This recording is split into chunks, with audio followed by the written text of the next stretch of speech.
Dominique Strauss-Kahn, on va parler donc avec Anne Saclair tout à l'heure de cette façon de vous mettre en scène tous les deux. Est-ce que c'est un argument indispensable? Est-ce que vous ne pouvez pas faire autrement parce que les autres le font? On en parle dans un instant avec Anne qui vous regarde en coulisses, une caméra est sur elle. Vous êtes là pour 365 jours, votre journal de campagne, mais il reste 365 jours pour aller à l'Élysée. Et vous disiez sur Europe 1 l'autre jour, pour 2007, ce sera moi. Vous en êtes sûr? C'est la copine de Guy, Elisabeth Tessier, qui vous a fait une prédiction, Dominique Strauss-Kahn. Personne ne m'a fait de prédiction. Simplement, quand je mène un combat, je le mène généralement avec le sentiment que je peux le gagner. Sinon, il ne faut pas y aller. Ouais, voilà, c'est carrément la méthode Coué. 2007, c'est moi. Vous avez pu remarquer qu'il y a d'autres gens au PS, puisque là, vous êtes candidat à l'investiture. Vous pensez à qui? Une certaine Ségolène Royal. Je savais bien. Monsieur Fabius, éventuellement. Écoutez, Monsieur moi, Hollande. je trouve que c'est normal qu'il y ait beaucoup de gens au PS qui soient candidats aujourd'hui, et on sera départagé que par nos règles au mois de novembre. Ouais. D'ici là, il faut y croire. Moi, j'y crois. Je pense que j'ai de bonnes raisons pour que les militants socialistes souhaitent que je les représente. Et, Mais en quoi vous êtes le meilleur, Dominique Strauss-Kahn, en deux mots comme ça? C'est très prétentieux ce que vous me demandez. C'est vous qui dites pour 2007, ce sera moi, c'est pas moi. Je suis le meilleur. Ouais, en quoi c'est quoi vos arguments principaux? Je vais vous dire. Comment est-ce que se présentent les choses? On est un pays aujourd'hui qui est dans une forte déprime, je crois que tout le monde le reconnaît, une angoisse, pas la peine d'être long là-dessus, les Français sont inquiets sur l'avenir. Et la cause principale de leur inquiétude, c'est le fait que l'économie va mal, les salaires vont pas, c'est la galère, le chômage est là, enfin, on connaît ça aussi. Et donc, dans ces conditions-là, le problème qu'on va avoir à traiter en 2007, si la gauche gagne, ce que j'espère, parce que le premier objectif, c'est quand même celui-là, c'est d'arriver à remettre l'économie française sur ses pieds.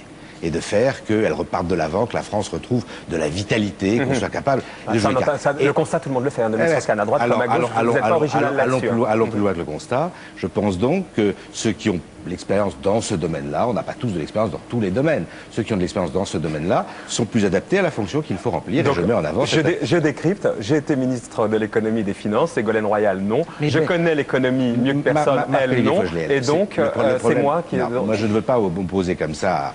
Comme vous le faites, c'est normal, à Ségolène Royal. D'abord, il y a d'autres candidats dans le Parti socialiste, et le principal adversaire qu'il faudra combattre, ça, pour moi, ce n'est pas Ségolène Royal, bien entendu, c'est très probablement, on ne sait rien, très probablement, Nicolas Sarkozy. Et ce qu'il faut, c'est qu'on choisisse notre candidat au sein du Parti socialiste pour représenter la gauche en étant le plus apte à battre Nicolas Sarkozy. Je comprends. De tous les gens du PS, je crois que vous n'aimez pas qu'on vous appelle un éléphant, je ne sais pas pourquoi vous ne seriez pas éléphant du PS, les autres le seraient, mais vous n'êtes... Bon, c'est quoi la différence d'ailleurs? Faisons pas de zoologie. Faisons pas de zoologie. Pour vous, vous êtes le plus apte, le meilleur pour battre Sarkozy. Sans langue de bois. Encore une fois, c'est très désagréable de vous dire je suis le meilleur pour... Quand vous partez pour courir un 100 mètres, c'est que vous pensez que vous pouvez le gagner. Je pense en tout cas que ça doit être un des critères décisifs. Est-ce que c'est vous? Parce que quand on lit votre livre, on va y venir, évidemment il y a des propositions, mais quand vous parlez de votre petit camarade, et c'est le jeu, il y a quelques pots de banane, Dominique Strauss-Kahn. Je sais pas, par exemple, sur Ségolène Royal, vous dites par exemple, sa popularité est forte, l'essentiel reste à faire. Excusez-moi, ça sous-entend que c'est bien ça. Regardez, ça fait rire le public. Je crois que c'est vrai, je crois que sa popularité est très grande aujourd'hui, personne ne le contestera. Il faut que vis-à-vis des militants socialistes, elle montre dans le débat qu'en effet, comme les autres, pas plus que les autres, mais pas moins que les autres. Quand vous dites, excusez-moi, mais l'essentiel reste à faire, ça sous-entend... Pour tout le monde, l'essentiel reste à faire. D'accord. Cette semaine, quand elle a fait sa sortie sur ces jeunes délinquants qu'il faudrait mettre dans des camps militaires, quasiment, je caricature un petit peu volontairement, ça vous inspire quoi? Vous voyez, vous touchez là un des grands sujets sur lesquels il faut qu'on dise quelque chose. La gauche a toujours été accusée d'être trop laxiste. Moi, je suis l'élu de la banlieue, je suis élu de Sarcelles, c'est le symbole de la banlieue. Ces questions-là, je les vois tous les jours. Et j'ai jamais été parmi ceux qui pensent qu'il faille être laxiste. Je crois qu'il faut appliquer la loi de façon extrêmement ferme. Mais d'un autre côté, pour la gauche en tout cas, on ne peut pas en rester là. Il faut de la fermeté. Et sans doute dans le passé, avons-nous été assimilés à une gauche qui ne voulait pas cette fermeté. Il faut de la fermeté. Mais d'un autre côté, il faut qu'on soit capable de réinsérer les jeunes en question. C'est principalement des jeunes qui sont en difficulté. Et de ce côté-là, quand je les vois sur le terrain, je vois ce qu'on a fait, nous, sur le terrain, avec les emplois jeunes qui sont nés à Sarcelles, avec le développement sportif et culturel dans la ville, avec des actions sur les cantines, avec des actions dans les quartiers. Quand je vois ce qu'on a fait et qu'on a essayé pour finalement arriver petite centaine par petite centaine à faire que ces gamins retrouvent une vie normale et éviter qu'ils tombent dans la délinquance, je me dis qu'on est extrêmement loin du problème de la militarisation. Alors, est-ce que vous êtes en train de dire, et ça y est, sans langue de bois, un minimum quand même là-dessus, que c'est une petite boulette politique et quand vous avez sablé le champagne en entendant la sortie, quand vous avez entendu Nicolas Sarkozy dire qu'il l'a félicité, qu'elle allait dans le bon chemin, vous êtes un peu frisé les moustaches quand même. J'ai trouvé que Nicolas Sarkozy saisissait la balle au bon, mais à ça il est adroit. Je ne crois pas que c'est une boulette politique, je crois que c'est ce qu'elle pense, et je pense que sur ce point, nous avons une divergence. Et que vous êtes bien content qu'elle l'exprime maintenant. Mais c'est normal que chacun exprime ce qu'il pense. On est bien d'accord. Guy. Dominique Strauss-Kahn, on a beaucoup accusé Nicolas Sarkozy de jouer sur les peurs des gens, sur ce problème-là. Est-ce que vous venez de là de répondre, en fait, j'allais vous poser la question, vous pensez, vous croyez à la sincérité donc de Ségolène Royal, c'est-à-dire, je vous demande de répondre vraiment sincèrement, c'est-à-dire que vous pensez que dans ces déclarations-là, il n'y a aucune part de démagogie, elle n'a pas du tout joué avec la peur des gens, ce qui sous-entend que le Parti Socialiste est en complet décalage avant sur sa position générale par rapport à celle-ci. Je ne peux pas sonder les reins et les cœurs. Je n'ai aucune raison de faire le procès à Ségolène Royal d'avoir menti, d'avoir voulu être démagogue. Je crois qu'elle pense ce qu'elle dit. Maintenant, la deuxième partie de votre phrase, qui est ça sous-entend que le Parti Socialiste est en décalage, non, parce que l'expression qu'elle exprime n'est pas celle qui est dans le projet du Parti Socialiste. Mais vous avez raison de dire, Guy Carlier, que Nicolas Sarkozy joue sur les peurs. On a une deuxième loi sur l'immigration. Ça rejoint le problème qu'on évoquait tout à l'heure avec cette gamine. C'est la première fois que dans une seule législature, il y a deux lois sur l'immigration. Pourquoi ? Parce que Nicolas Sarkozy veut ramener continuellement le sujet sur ce qui fait peur, l'immigration, la sécurité. Et on sait bien pourquoi. Parce qu'au bout du compte, si la campagne présidentielle se fait sur ces questions-là, alors la droite a des chances de gagner. Si elle se fait sur les problèmes des Français d'aujourd'hui, c'est-à-dire le chômage, la précarité, le pouvoir d'achat, alors la gauche a toutes les chances de gagner. Et c'est pour ça que je pense que ça n'est pas une bonne tactique. Au strict plan de la tactique, vous voyez que je ne fais pas de la langue de bois, ça n'est pas une bonne tactique de revenir sur ce sujet-là. La gauche doit être ferme, claire, mais les sujets qu'elle doit traiter, c'est les problèmes des gens. Tout à l'heure, Nicolas Domenach, dans le petit film que vous passiez, disait, parlant de moi, il faut qu'il se colle aux problèmes des Français. Eh bien, les problèmes des Français aujourd'hui, tels que moi je les vois, je parcours la France tous les jours, les problèmes des Français, c'est la galère.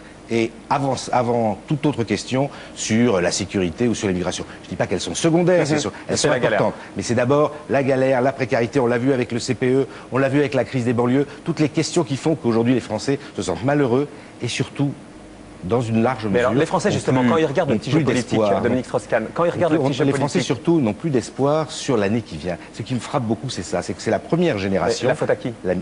Aux responsables politiques, de gauche comme de droite, bien sûr. Mais c'est la première génération que je rencontre. Moi, ça fait 30 ans que je fais de la politique. Je suis professeur en même temps. Je vois les étudiants, mais je vois aussi la politique.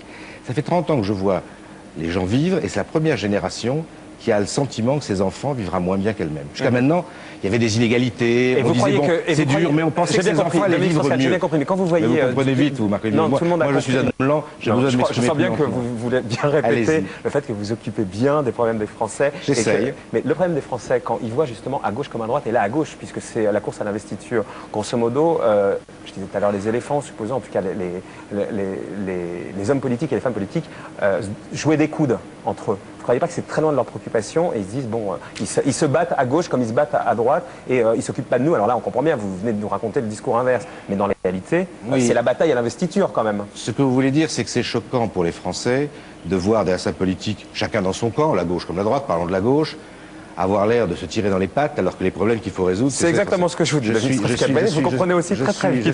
Je suis d'accord avec cette manière de voir les choses. Mais d'un autre côté, il faut bien qu'une façon ou d'une autre soit sélectionné celui ou celle qui va nous représenter.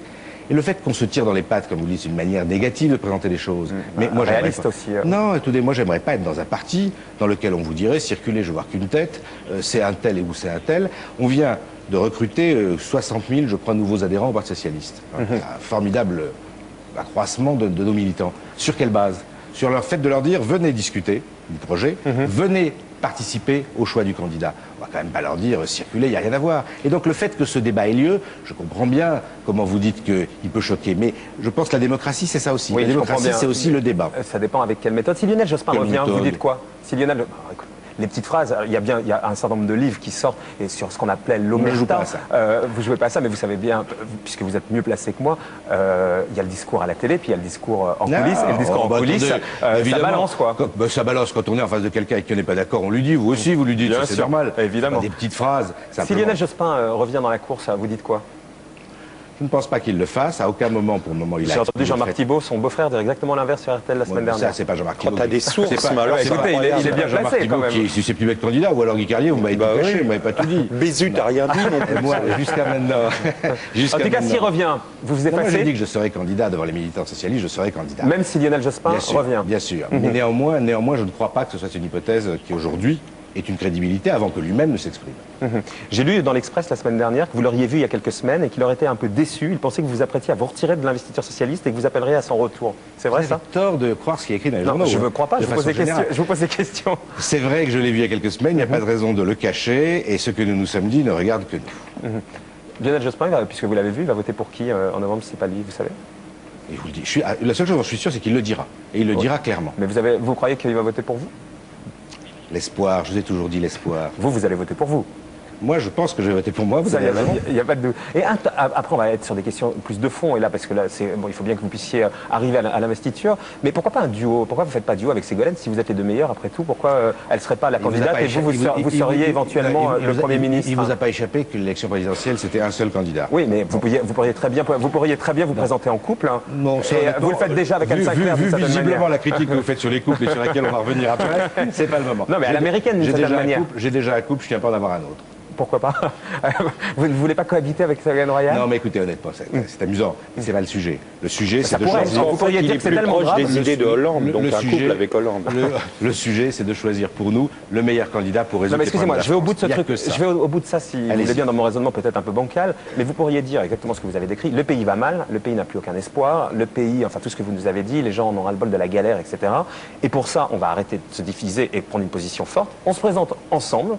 Et on dit ensemble... on ne se présente pas ensemble. Il faut que les pourquoi militants choisissent qui va être le candidat. Ensuite, tout le monde sera derrière. Si Ségolène Royal est désignée, je la soutiendrai. Et je pense que le contraire est vrai aussi. Même sur les questions de société de Ségolène Royal? Elle choisira la ligne qu'elle veut suivre et tout le monde sera derrière. Mais en attendant, il faut choisir celui qui va porter seul, qui va porter notre drapeau. Il n'y a rien d'anormal à ça. Il ne faut pas en faire une montagne. Mais par exemple, prenons par exemple un cas précis. Vous parlez beaucoup du mariage, entre autres, pour décrire votre ouverture d'esprit sur les questions de société, du mariage homosexuel que vous voulez voir inscrit dans le programme socialiste. Si Ségolène Royal, qui pense exactement l'inverse, arrive à l'Élysée, vous positionnez comment par rapport à ça? Je pense que la vie de notre société aujourd'hui fait qu'en effet, je me suis exprimé là-dessus longuement, je ne vais pas y revenir beaucoup, il faut rendre possible le mariage des homosexuels qui le souhaitent. Le Parti socialiste m'a suivi sur cette ligne-là et c'est dans son programme.